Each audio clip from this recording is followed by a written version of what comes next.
Hey, everybody. Welcome back to No More, No Less. I'm Michael Chikeen, and in the studio today, I have with me Dr. Jim Loehr. Dr. Loehr is a retired chairman, CEO, and co-founder of the Human Performance Institute, which is now a division of Johnson & Johnson. Dr. Loehr has a PhD in psychology. He's a performance psychologist and researcher whose groundbreaking science-based energy management training system has been used by Fortune 500 corporations worldwide. He's the author of 18 other books, including the national bestseller, The Power of Full Engagement. His recent book, Sapiens Reinvented, shows how violence and prejudice are linked to humans' evolutionary drive for self-preservation and perpetuation of one's offspring. But he believes the way forward is improving ourselves to account for what he believes is a flaw in our nature. So today, we're going to dive straight into that and what Dr. Loehr believes is the answer to correct our nature. Dr. Loehr, welcome to the show. Thank you, Michael. I'm excited to have this opportunity to talk about something that I'm very passionate about and very unusual given my previous 18 books.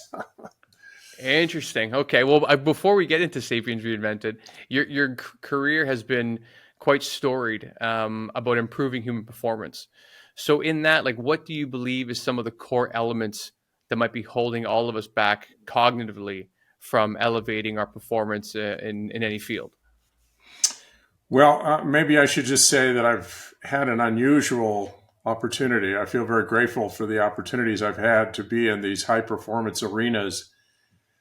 I was at the Nick Bollettieri Tennis Academy for 6 years. I was co-founded, as you said, the Human Performance Institute. We had probably somewhere between 300 and 400,000 people go through the Institute, and wow, all of them very high performers, from Olympic gold medalists, silver medalists to 17 number ones in the world. And it was something that it was like almost a dream come true, that every day I'd walk in, we'd have special forces from the military, Blue Angels precision flying team, anti-terrorist units. Wherever you went, you would run into someone who was pushing the envelope on human performance. And I'm a data guy. I love to collect data and look at data sets and data trends and try to develop what is really the through point on what are the most important takeaways. And I've written all these books that I've written have been about the insights that we received in that living laboratory. And it's going to be it sounds maybe a little bit ridiculous, but when we looked at actually what we were doing in helping all these extraordinary human beings perform to the upper limits, we were just helping them get healthier. Health ignites performance. And health is physical, it's emotional, it's mental, and it's actually spiritual. And we kept pushing the envelope, helping them to see that these are critical foundations for them to go to the outer limits of what they're capable of. Health is something that we kind of take for granted, but we had world-class nutritionists, we had exercise physiologists, massage therapists, we had all kinds of psychologists, we have people specializing in each of these dimensions, physical, emotional, mental, and spiritual. And that's what we did, and that's what ignited their genius. And so it took a long time to get there, but that's what we were doing. We were in the health business. And Johnson & Johnson basically realized we built the data for that, and that's why they were interested in it, because they were in the health business, and that put them in the performance business, helping their surgeons and all of the people that they have, healthcare workers, to perform better in a high-stress environment with the technology that we developed. So, it was a long journey, but it was something that was very satisfying. That's super interesting, because you have a lot of people that say, well, I have this specific formula that'll make you 10x your productivity, yada, yada, yada. and so I really like how you framed it, is that you just help people get healthy, kind of remove the blocks in their way, which it's one of those things that makes sense and it sounds simple. And I imagine it's quite difficult in practice. Is there any anecdotes you can share from maybe a typical physical block that might be in the way that you could relieve for someone, and then maybe some of that mental, spiritual block? Well, so often, we have players come in and physically, so we would draw blood the minute they walk in the door. We do a very extensive blood chemistry panel. Then we put them in a bod pod for lean body mass. Hmm. We collect so much data and try to put it all together. We look at the system as an integrated system, and what you eat affects just about every dimension of who you are. And so, Right. let's say we have someone who is really struggling with they just don't have the fitness they want, but they really perform well in all the fitness tests. And then we do further testing and we realize that they're gluten intolerant. And when they changed their diet, all of a sudden that inflammatory response was completely eliminated, and their ability to withstand incredible bouts of exercise or endurance stress was completely changed. So, Wow. and then the thing that was really interesting is that something that most people have not a real understanding of, I certainly didn't, was the role the spiritual dimension plays. And we found that the single most important stake in the ground for doing extraordinary things and persisting and having, this ability to be really resilient, to come back from traumas and injuries and heartbreaking losses and everything else, Hmm. was your sense of purpose, your purpose and your character. And what we found was your moral and ethical character, how you treat other people, your kindness, your integrity, your honesty, your humility, your ability to care for others genuinely. As a psychologist, I never got into that space, but our data led us there. And we began to realize that sustained performance is actually the result of feeling good about yourself, and that's your treatment of others. And that was a big surprise. I call it the hidden scorecard. If you don't feel that, if you only have your last achievement is how you feel about yourself, your self-esteem, you're only as good as your last achievement. And you haven't been treating people well on your chase to the top, there's a hollow space there. You never feel really fulfilled, or you're only as secure as your last big success, extrinsic success. So we started building a platform for helping people become healthier as human beings from kind of a moral perspective or ethical perspective, treating people the way you want to be treated, kind of the golden rule. Mm-hmm. We started finding that the more people kind of got into that space, the more secure they felt in themselves, and they didn't live and die by their performances.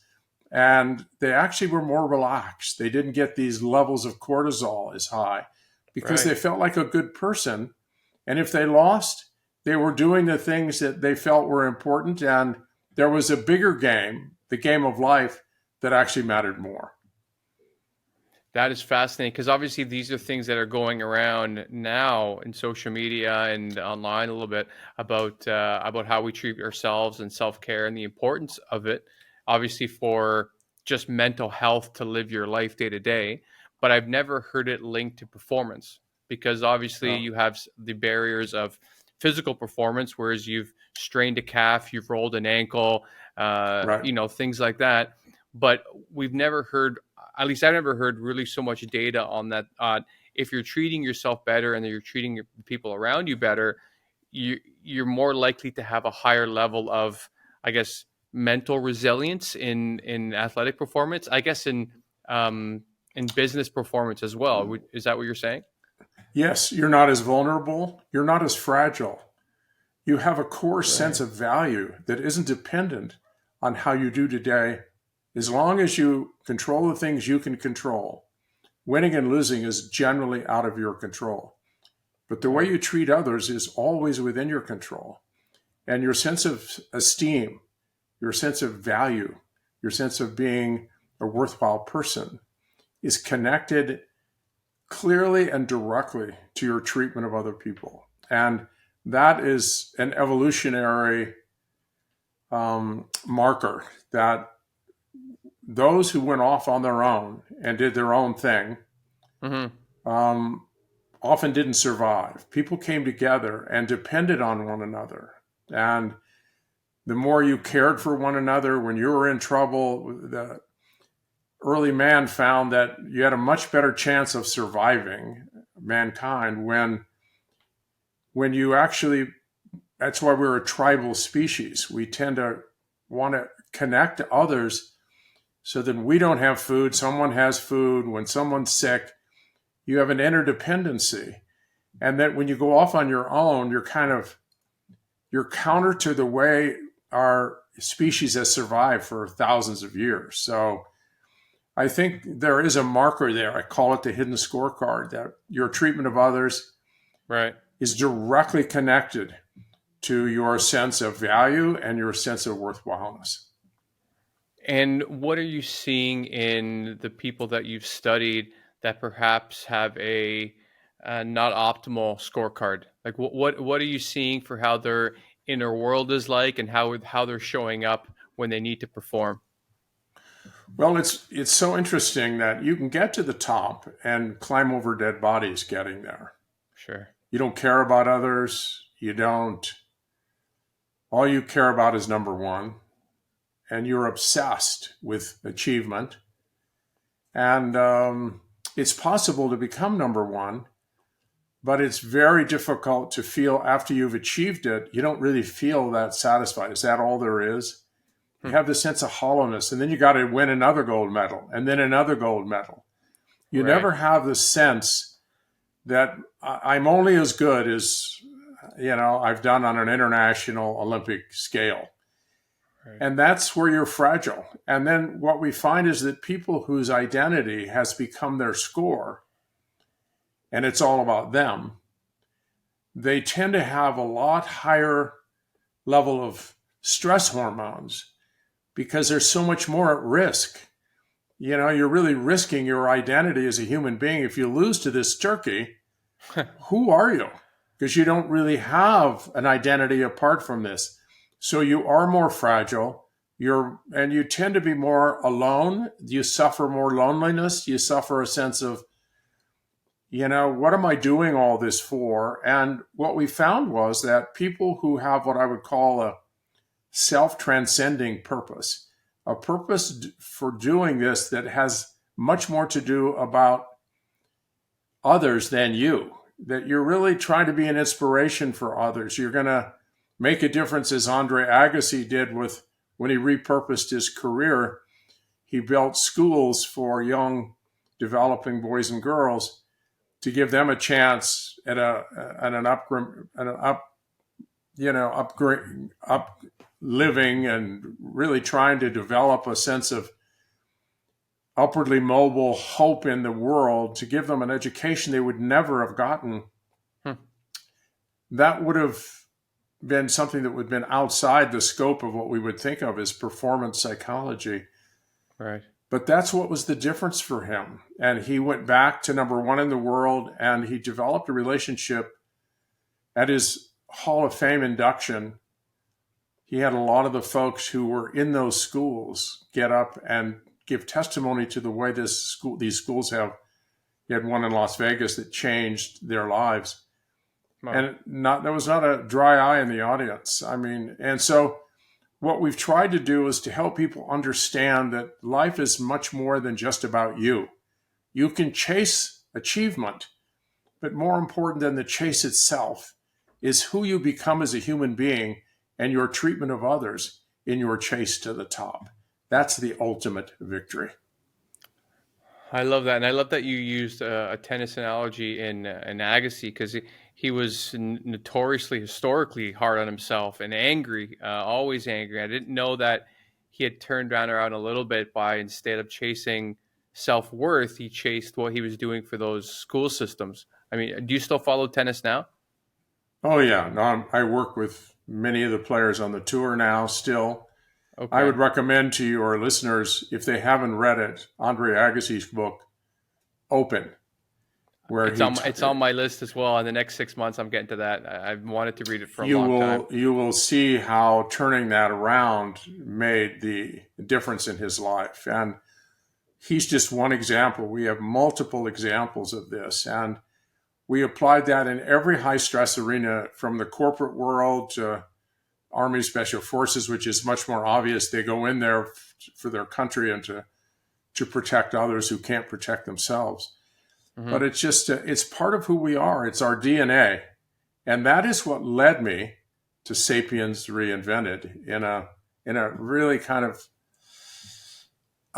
unexpected way. Okay. Because I want to go back for 1 second on the tennis, to kind of echo your point, because I'm a tennis player as well. Definitely not great, but I love to play. And I watch often, and I got to see Alcaraz play last year in the Barcelona Open. And you could, if you just looked at him during a point, you would have no idea if he's winning or losing. That guy has a Right. smile on his face. If he's lost a big point, if and he just plays with such a ferocity that seems like he's also free to be more agile for the things that he's doing. And so, on that note, I would love to speak about emotional adaptability, as you were saying before. And because I think the way that in many cultures, so I'm halfway through trying to write a nonfiction book right now, and maybe you can help unlock some potential in me that about about boys and men, and how we socialize boys into becoming men. And in a lot of that, it seems that we teach boys that they need to be kind of stoic, that it's about it is about performance in a lot of ways for what you can produce and achieve. It's about being on your own, sometimes isolative sort of nature. And what I found in the things I've read and the research I've done is that it seems like those people that are kind of trying to promote more of traditional masculinity, and they're saying that you can't have this softness to you, it seems like those people are more fragile because they don't have that emotional adaptability. And I kind of connected to what you're saying, is like, if you're good to yourself and you are good to others, and you have some of that softness, goodness to you, you have more resilience in your day-to-day life. Can you see that as well, or what would you say about these Yes, I would dynamics? say you're pretty much on the mark there. That, our best competitors, there is a kind of an ethos out there that to be really good, you have to be ruthless, a ruthless Right. life taker. You're only about yourself. You just go out there and you just take no prisoners, and there's no joy on your face. There's no sense of connection to the audience. It's just, and oftentimes when that happens, you have these explosive events on the court where they throw rackets, they're furious, because as soon as they start performing badly, it's like you drive a stake in the middle of their heart. They really are valueless. And, Hmm. I can point to all kinds of players, but your point of Alcaraz, he spent a lot of time around a lot of the players that Rafa Nadal was an example of great Yeah. joy, great intensity, great effort, great attitude. And he learned a lot from Rafa. And I have a very clear, it's called the 16-second cure, which has been probably the most watched video in tennis history. And it's with all the players, all the best players. And it's about, trying to find a way to modulate your aggressive, wanting to win Yeah. with cultivating the emotions that make you great: calmness, focus, intensity, positivity. And anger and rage rarely connect in most sports to extraordinary performance. It might jump you back, but into Right. the game. But I'm a strong believer that the more enjoyment you have, the more fun you have, the greater likelihood is that your genius will surface. And Alcaraz is a magnificent example of pure genius, maybe the greatest genius that I've ever seen play the sport. Wow. But he's also, he's new, he's 20 years of age, and he's learning how to, temper this unbelievable confidence that he has. He can hit any shot at any time. But when Yeah. he's under stress, sometimes he goes for too much. But if you notice in his final against Sinner, um, in Indian Wells, he was magnificently in control of his emotions, of his shot selection, Mm-hmm. and he treats people. He loves people. Everyone says, and maybe the only person who exceeds that is Sinner. Yannick Sinner is one of the nicest, kindest human beings on the planet, and yet he's one of the greatest competitors I have ever seen. So those two will be competing against each other for years and years. They will both win many Grand Slams if they stay healthy. But I love their connection, their humility, their genuine love of competing as Mm. opposed to only loving to win and winning at any cost. I wrote a book, The Only Way to Win. And the only way to win is to win with character. And the only way to lose is to lose with character and to treat others, to treat your opponents. And there's just an ethos there that I think not just helps you present yourself better, but actually makes you feel better about yourself in the long run as a human being. Man, I think a lot of competitors of any sport could benefit from that lesson. And I guess the last question before we get into the book, for all those competitors out there, because I'm going to play tennis tonight as well, so maybe I could use this. When you're losing it, when you've lost an important point, or you're just getting your ass kicked a little bit, like what can you offer to players in that scenario, be it tennis or any sport, to help right the ship in that moment when you can feel yourself like your morale going underwater? What would you to say to a player to help pick yourselves up again? Well, first of all, the most important coach you'll ever have in your life is the coach no one hears but you. Yeah. And that is your inner voice.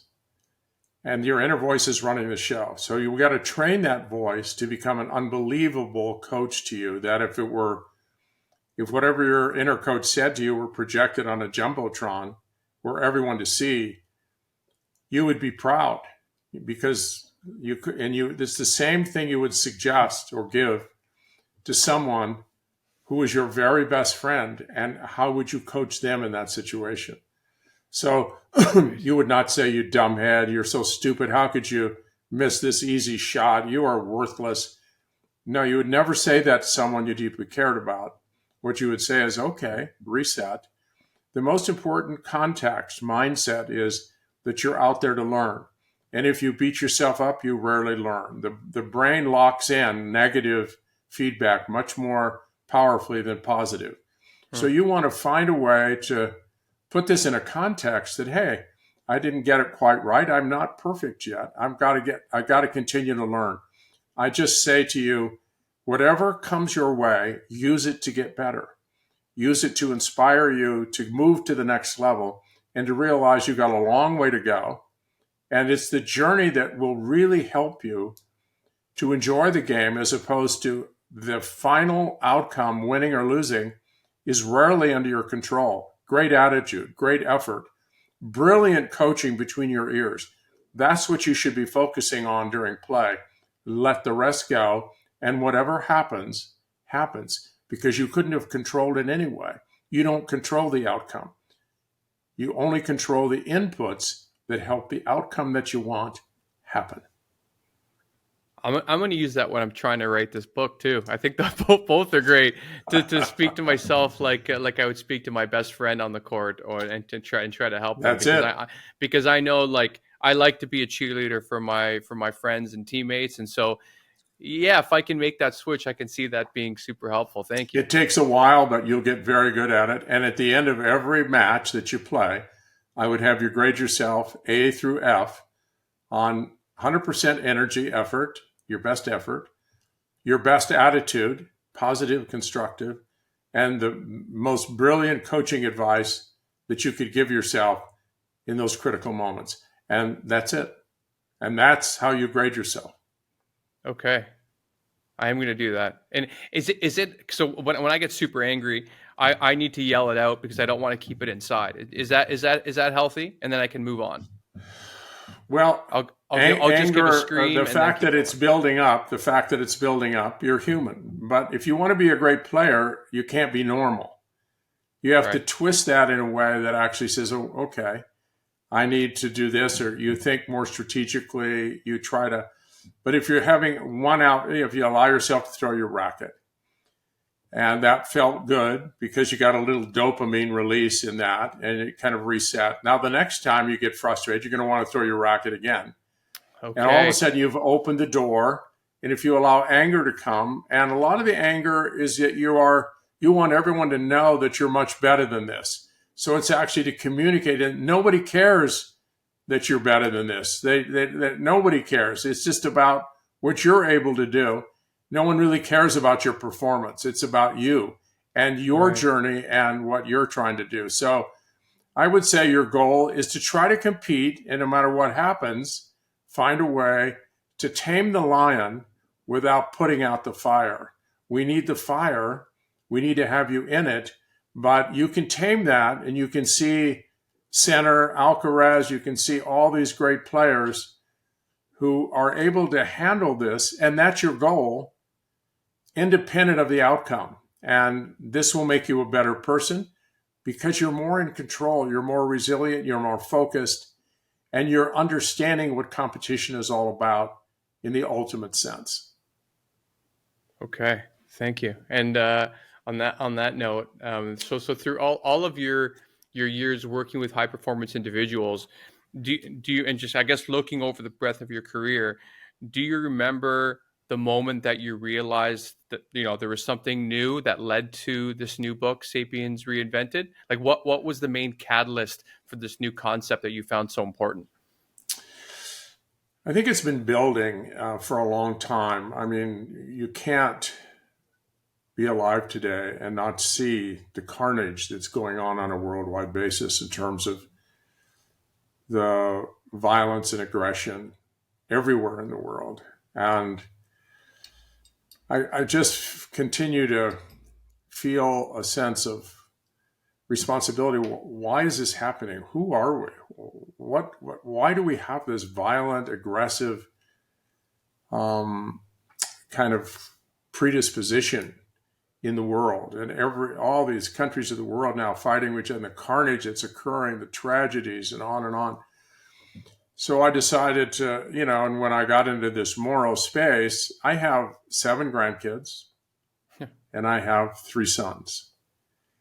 And I worry about the world that they are going to be involved in. Um, and with 9 countries possessing nuclear weapons, and our propensity in all those countries' propensity for violence and aggression, and it's happening right before our eyes now. Yeah. Um, where is this leading us? And when I spent time thinking about it, there's no way out. We have to change the trajectory of our species. This coded mandate, number one issue, is to survive at all costs. That's survival. That's our number one driven instinct. And then number 2 is to ensure the survival of our progeny, of our offspring. That's what drives us. And that's how our moral code is really reflected. Am I surviving myself? And then we realize, hey, wait a minute, we're the only species that knows we're going to die. We can't live forever. So now you got to amass as much as you can for all of your tribe, your village.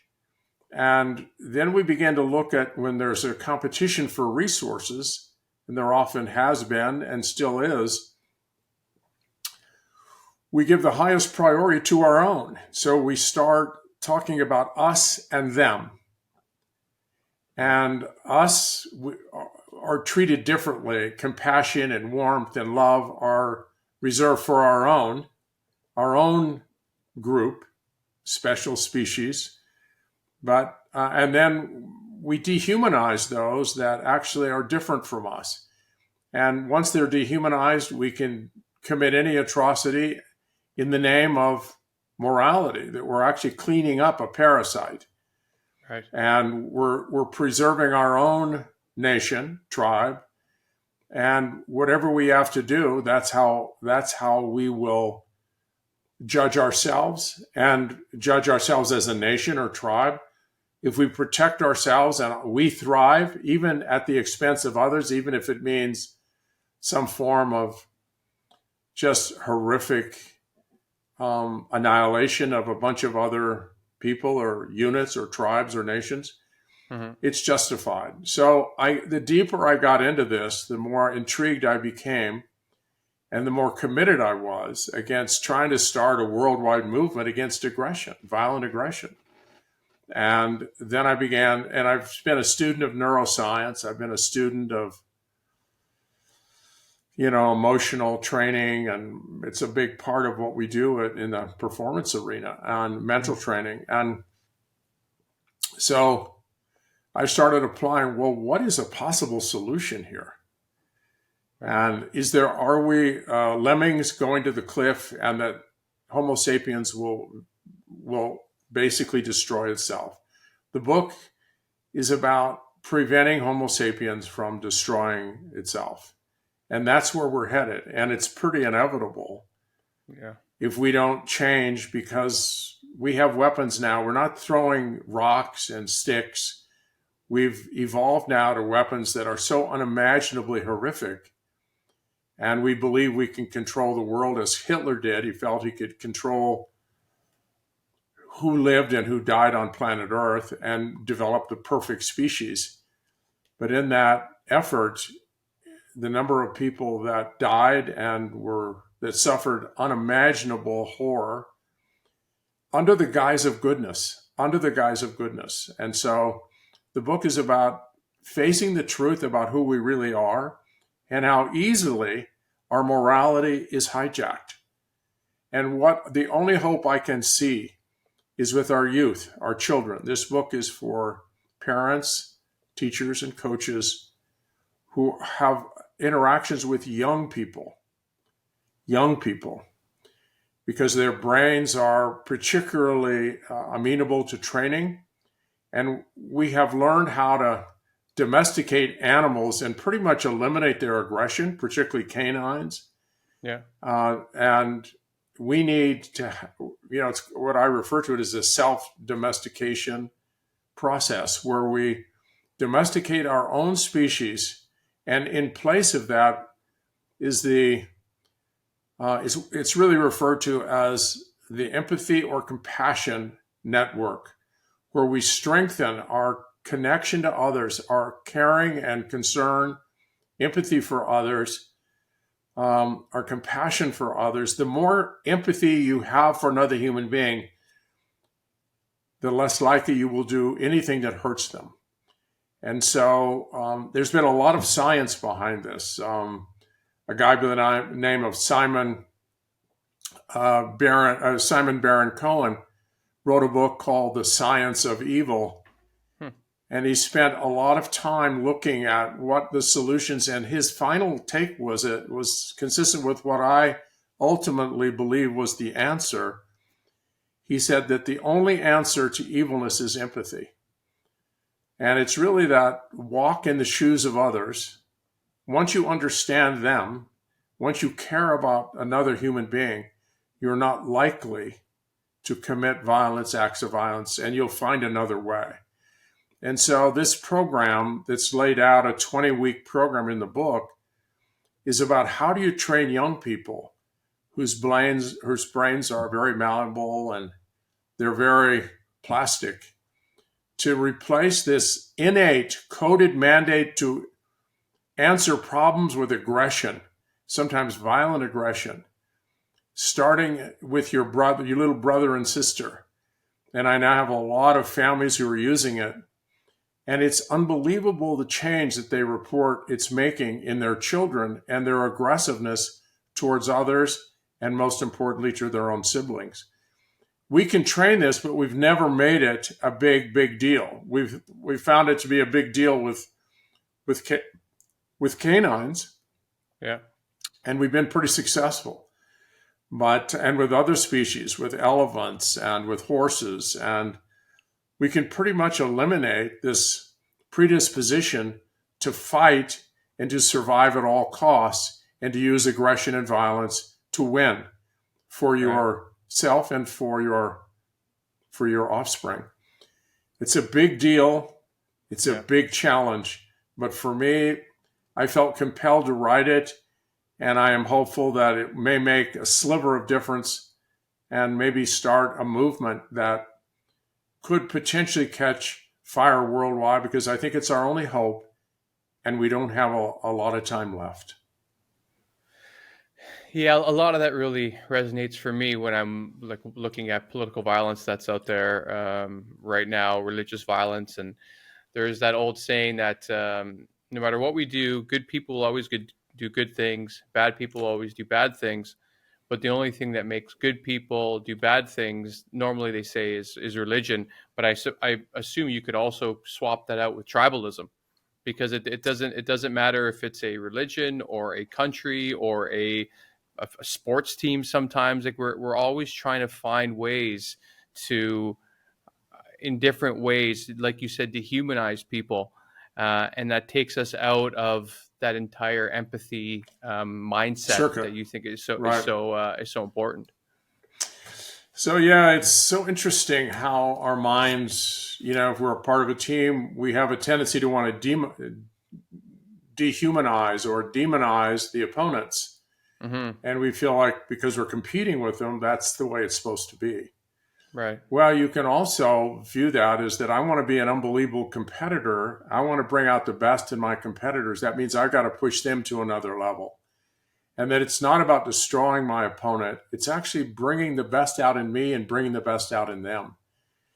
And it's like it's changing the whole mindset around how do we contain this almost relentless drive to actually um, use whatever means necessary to win for ourselves, which is survival, and to win for our own.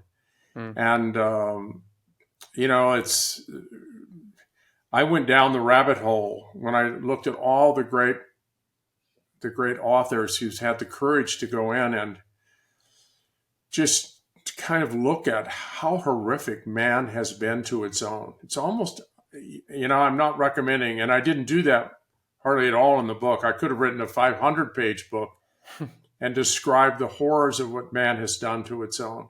And I went Right. deep into that envelope, and I was afraid for a while I wouldn't come back, because it just gives you a sense of how could we do this to our own species? We do it Right. to our own species because we believe they are not us. They're some kind of, we usually attach names to them. They're cockroaches. They're anything but human. And so we can treat them like beasts of burden. And I Right. trace all of prejudice, all of slavery, all of the wars, gang warfare, all of it really can be connected back to these genetic predispositions, this genetic coded mandate to survive at all costs and to protect your own. And morality starts there. And so, if we can change that paradigm, the only hope is with the youth, very young people, and train them every day to see the world through a different lens. And that lens is we are all part of the same family. We're all part of the same species. Homo Right. sapiens. We're all part of Homo sapiens. And if we can see this unity, and that when there are differences, we celebrate them. We don't use those to differentiate and actually allow ourselves to really, find a way that violence can be justified because you are not me. You have a different skin color. You Right. speak a different language. You live in a different part of the world. We are not the same. And so it's a very, very difficult thing to fight against, but I'm convinced it could be done. And I'm hoping that this book touches people deeply. And, there's a book called Everyday Ubuntu. Hmm. And it was written in a language that is very foreign to most people, but the Nunchi Bantu in South Africa. It's a language that is all about connecting to other people. I was inspired. If anyone is interested in going into depth into this connecting all of humanity with its own, and one of the most famous lines in that book is that you are, I am, because we are. Without us, we do not exist. Right. And so Everyday Ubuntu is a magnificently written, and I've talked about it in the book. But it's a call to action that we need to really begin to help understand how powerful the human brain is in making changes. And if we put those changes into effect with our children, we might be able to get a movement going that changes the destiny of our own species and prevents our own species from destroying itself. Right. Because there's something specifically I'm thinking about when you're saying that, because if you think about who unfortunately has less empathy, if we're just thinking in a macro perspective, the way we do unfortunately raise boys to be men, we teach them that if they show any sort of um, kindness, softness, we're scared. Oh no, my son is acting like a girl, or my son might be gay. And there's a societal disincentive, unfortunately, built in for boys to keep that empathy as they grow older. And then as they treat each other in friendships, there's also not much acceptance. And so I'm wondering how, if we want more empathy in the world, I think a great place to start would be boys. But then on another level, we also want to help men that are boys and men that are struggling to learn these skills to have better relationally. As everyone knows now, hopefully there's more news on it right now that the suicide rates of boys and men are 4 or 5 to 1 to women, Yeah. and they're suffering quite a lot these days. And so I guess, and I'm thinking about it because maybe this is something, because I'm right now developing a way for boys and men to reconnect with themselves for what I'm researching. And how would you apply some of your training program and in Sapiens Reinvented to, let's say, boys and men, to help them connect better with themselves and cultivate empathy? Like what have you developed to try to turn the tide on this, if you will? First of all, we have to understand that is cultural. Yeah. That we have a culture that actually stems from these early, very primitive, survival-based, predispositions. That men are warriors, and this will lead to the wussification of men, Right. and that we need strong, aggressive. If you need violent, that's your manhood. Well, that will take us over the cliff. That's Yes. not going to preserve the species. So we have to, as parents, as leaders, as people who have an influence in terms of how we have our children think about what does it mean to be a man. Maybe that has to change. Maybe there's a different mandate that if we don't get this right, violence is not going to solve the ultimate dilemma of our species, and that is we're destroying our own. Yeah. We're going to destroy the species from within. And if we don't get that right, it's game over. So we Hmm. need a new mindset.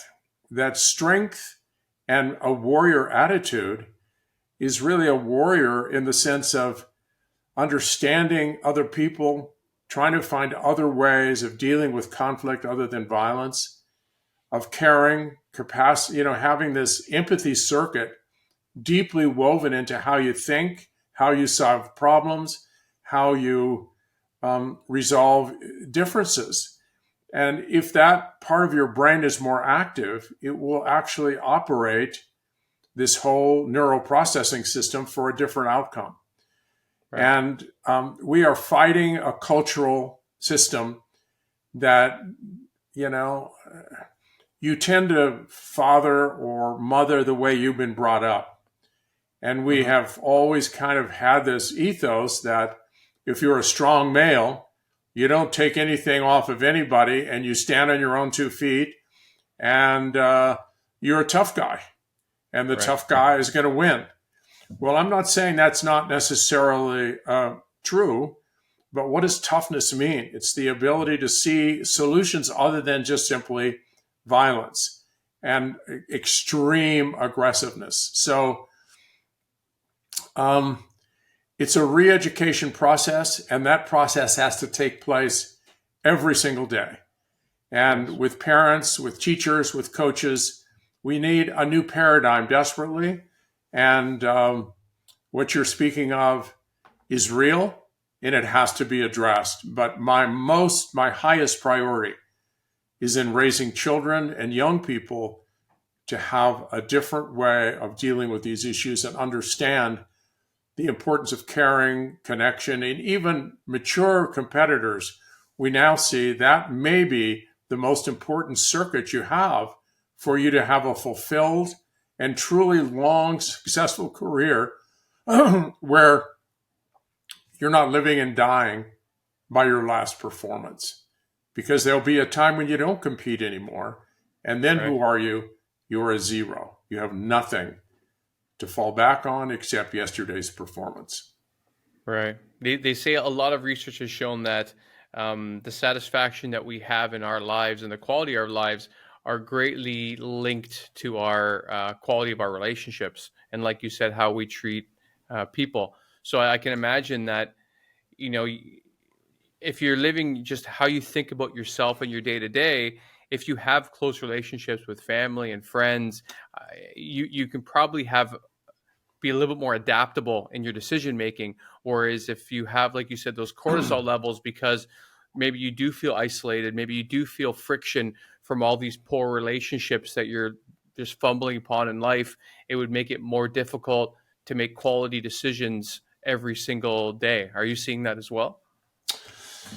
So I have an exercise that I've done with literally thousands of people to help people understand what you just talked about. The last book that I wrote before Sapiens Reinvented, I wrote with Dr. Sheila Olson Walker, and she's a brilliant behavioral geneticist. And the last chapter is something I called Getting Home, Going Home. And I asked people to go to the end of their life and to create the tombstone that they would most want representing the life that they lived. And they can put anything on there. They're like 6 words or a couple sentences, but not a lot. And what shocks people, even Olympians, it's not how many gold medals they won, how many world records they broke. They don't want that on their tombstone. What invariably they put on that tombstone is things like integrity, honesty, goodness, caring, love, inspiration. It's your connection to other people, your treatment of other people. And once they see that, it's a game changer for everything. And then you work backwards. And well, how am I going to get to that in the life that I now am? How will I earn that? That is not going to come just because you want it. Every day you're going to have to invest in that. You're going to have to invest energy in making that happen.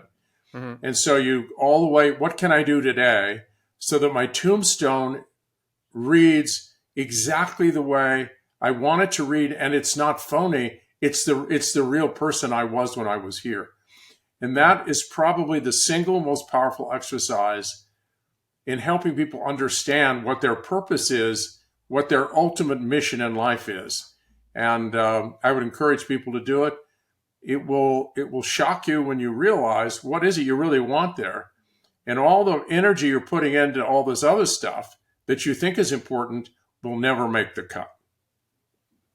Wow, That is a great one because I think sometimes we seem to move up move around our lives just through instinct for we're over caffeinated, we're running away from what we fear we must do without actually making a concerted effort to think about what we actually want. Whereas you're thinking, do you really want on your tombstone that you were the best salesman at the software company for 5 years? Is that, or do you want that you were around for your kids when they All you really have to needed do is you? have them do that exercise, and all of a sudden the clarity jumps out, and it's not always comfortable, but it will give Right, you where you need to be putting your energy from this day forward until you pass. right. It's a And is that prioritizing of what really matters in your life, because our society tells you achievement is what will make you a successful person. And all of our data yes, suggests exactly the opposite. It's right, who you yeah, were, who you became as a consequence of the chase, and most importantly, how you treated others, how you cared for others, who you were to others when you were here. As you attempted to win 4 gold medals, as you attempted to win 4 championships in the NBA, whatever it is, right, that is the ultimate marker of success. right, yeah. Because that's a great point. Because it's not to say that winning 4 NBA championships and gold medals isn't amazing, but I guess the question really is like, are you sacrificing too much on that tombstone to get those things? And I think maybe being aware of the things we're sacrificing to get the things that maybe aren't that important is something that we should be more aware of. Yeah. I mean, that's it. I'm writing an article now on something I call achievement addiction. And it's really people of all that I've learned, they become addicted. It's this dopamine release to accomplishments, to extrinsic markers of success. Hmm. And and it's exactly what we're talking about. You just become addicted to it and you have no life other than that. And Right. all you are doing is chasing another massive achievement to preserve your sense of value. And that becomes addictive and that will haunt you. But there's no real sense of fulfillment because the scorecard that matters is not being tended to or may not be tended to. That's really interesting. I would love to hear your opinion on the cultural differences that sometimes we have between continents and countries or even regions as far as what's important. Like the U.S., for example, has a very strong if you're not working, if you're not producing, then you are inherently worthless. And even the part of Italy that my family comes from, the Veneto, has a very similar ethos where it's like you must always be working. Working is important above all things. And but then you have other countries like France or whomever that seem to put the value of living your life and enjoying your life above the idea of production for a corporation or whomever. And how do you see these different cultural shifts playing out right now? So if you want to have a big life, you have to be a big spender of your energy. You have to have energy expended in big ways, which means you have to have a big reservoir from which to withdraw those funds. It's energy. But if you want to have a big life, you need to have a lot of expenditures aligned with what matters most to you. And most people don't get, if you do you want on your tombstone, you were the hardest worker that anyone ever knew. You worked harder than anyone else. Right. Or, I doubt whether that's it. But if they ask you, you put your full and best energy into things that mattered most to you, and you put in there that I became the best possible father or mother, son or daughter. Hmm. I made a difference in the world and made others feel better and stronger and more resilient by my example. And I've given an enormous amount of energy to things that matter deeply to me that are not so much about me, but what I can do for others. Yeah, that's work. But do you always want to work 24/7, 365 because that's what you want on your tombstone? That is insanity because it's not going to produce anything. I in love it. terms of fulfillment. And you Yeah. can become an absolutely miserable person treating others very badly, and yet you have amassed quite an unbelievable record of achievements and accomplishments. And that I have, unfortunately, I've had the opportunity to spend time with people and to be with people that's exactly what's happened. And it's very tough to break that addiction because that has been the way they've been taught. That's the way ESPN, society, everything in America, and some countries are very different. Hmm. But we all want to have a big life, which means we need to be big spenders, which means we need to really spend. We don't want to be on the sidelines and just sit there watching people go by. If you want to have a Right. big life, you got to be out there doing something big, grinding away, expending energy, but it should be aligned with that tombstone. What does a big life look like? And what are the achievements that are going to actually ring true for you at the end of your life was really worth spending your life energy on? And Right. maybe basketball was part of that. It helped you become a stronger, better person, inspired a lot of young people. But my guess is you don't want on your tombstone, I was the greatest basketball player of all time in terms of free throw shooting percentages. I doubt whether that's going to be it. Right. And what do you think about we're valuing the wrong things because perhaps to your point that we're disconnected from our own, I would maybe empathy to ourselves or our own feelings, because I think if most people could connect to those, I'm sure it'd be pretty obvious that like being the top producing lawyer in your firm is not something that you're really feeling that is giving you a lot of um, fulfillment is maybe one thing if you enjoy what you do, but like there's that emotional aspect of these relationships and all of these things. Do you think we've become a little disconnected from ourselves? Well, I mean, we're a fully integrated system, and if you want to have really the very best life possible, you have to integrate all the systems: the physical, emotional, mental, and spiritual. You may give your life to others, and you might be a physician, but you don't take care of yourself. You've ravaged, all the time you have with your family. You haven't spent a lot of time with family. Hmm. Your whole life, all you've done is give to others. And at the end of your life, you actually hate medicine. And it's Right. and you wanted to get out as quickly as possible because you didn't find the balance in all the things that matter so much to you, even your own health. So Right. you can't have a big life if you're not taking care of yourself, not getting a lot of energy, a lot of rest, good diet, nutrition, exercise. So we try to build an integrated model that respects the way the system was engineered, and then to try to get the priorities straight and develop a mindset that reflects those priorities, and always check your coordinates. Always check, do I have this right now every day? Do I have my bearings right? If I'm going to get home, am I on the trajectory that's going to get me there? And what is home? Home is ending up where you want to end up, and remember the legacy that you would like to have on that tombstone that truly reflected who you were when you were here. And if you constantly look at that and don't bury it, you're likely to make better decisions.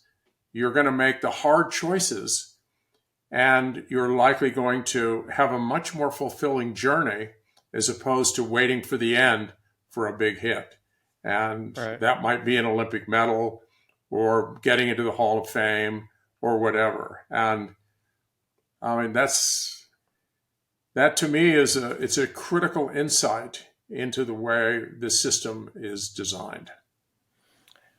As empathy is a big focus of the book, I wonder how do you think about um, where to find the limits of empathy? Whereas, so you're not giving too much of yourself to others or thinking of others too much, where you kind of forsake yourself and then not taking care of yourself. Because, like you said, if you want to live this big life in in positive ways, you have to have the physical and nutrition and mental fortitude to be able to take care of yourself. So where do you, how do you think about the limits for how much empathy we can extol to other people or the world? So we have a lot of assets to guide ourselves. One of them is what I would call, your analytic, your logical brain, which is magnificent.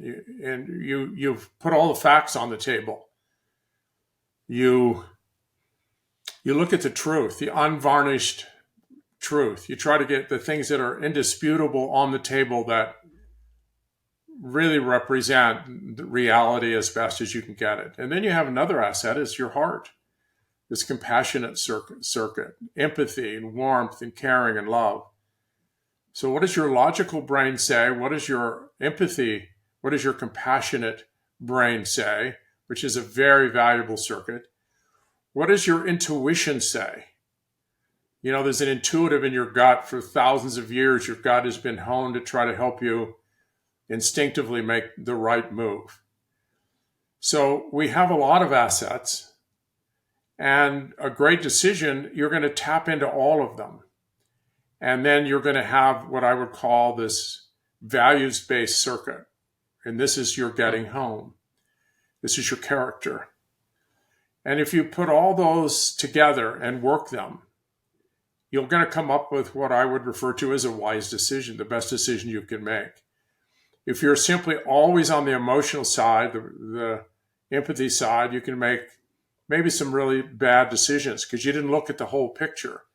Right. But you want to tap into all the assets, your character, your logical brain, your empathy, and your intuition, this gut feeling, and see where they take you. And most importantly, vet them against getting home. And what would you say to people on the opposite side of that spectrum, that people that maybe they know that they don't have maybe a high regard for themselves or other people, and they're a bit of a misanthrope, but they would like to have more empathy in their lives. They would like to be able to, have that, maybe that piece on the tombstone that, like, John cared for other people, but John right now just feels like he fucking hates everybody. So where does he start? How does he start using an empathy muscle that has atrophied over the years? So you start with, what do I want? Who do I want to be? And that's your destination. That's getting home. And then the truth. Well, what's the truth about who am I now? I don't have the empathy and the warmth and caring. I'm not headed in that direction. And then the third step is to start investing energy to bridge the gap. And emotions are trainable, just like the muscles of the physical body. You have to invest in them. Right. And there are lots of ways. The book outlines a number of ways to invest in caring and empathy. Sapiens Reinvented is all about the neuroscience of how to train those feelings and emotions, because they oftentimes, they become the igniters. They lead the way. Our feelings and emotions often dictate where we end up. So if you want that, you can have it, but you're going to have to work every day with that in mind and grade yourself. If you want to be a more caring, loving, caring, and compassionate person, that's within your grasp. Your brain is very plastic, but it has to have repeated signals every day, just like going in the gym and lifting weights. You can't do it one day. You're going to have to do it repeatedly over time. And eventually, that investment of energy spawns growth. And that growth will eventually lead to an expanded capacity. You can have it, but you're going to have to go to work. I love that, because I really use the workout analogy as well when I speak to some men, that it's almost like an emotional musculature. Like, if you've never been to the gym before, or you used to and you haven't worked out for 10 years, you don't show up and start bench pressing your body weight. You have to use just the bar or even less, because you've let all those muscles atrophy. So in the 100%. emotional landscape, it could just be, complimenting a friend or Just going saying, to meet just saying someone, thank you and just trying saying to feel thank what you. they're feeling in the moment. There's a number of ways to do that, and you start with small steps and gradually increase until eventually you have a genuine sense of compassion and empathy for others, and that's the goal. Right.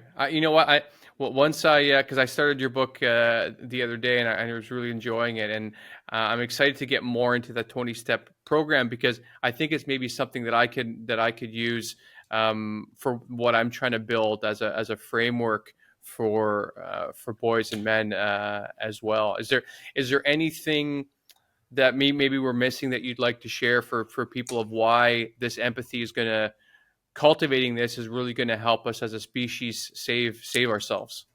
I would just say that the book is a heartfelt plea to get people to understand the direction, the trajectory our species is on. And we have to take really positive action in any way we can within ourselves and with all those that we come in contact, particularly children. And if we do that, there is hope. But without that, I don't think our species will be able to maintain its existence because there's too much evidence to suggest that we're in serious trouble because of the nature of the weapons we now have. We can eliminate planet Earth multiple times with aggression and violence. And so I'm fighting every day to try to bring this message forward. And I'm hoping to get as many followers as possible to join in this movement. Well, I hope to join you in that movement. I hope some people listening as well are willing to join. And as cliche as it sounded through the years, the whole "all we need is love" sort of Beatles rhetoric. It seems cliche, but it Yeah, I seems guess more and they more had it true to right. me. Yeah, I guess maybe the simple Occam's razor, right? The simplest answer is the right one. So thanks so much for being here, Jim. I really Hey, appreciate all thank the you, work you're Michael. I doing. enjoyed the conversation, and I hope our listeners got some value out of this. Thank you. Me as well. Take care. Bye bye.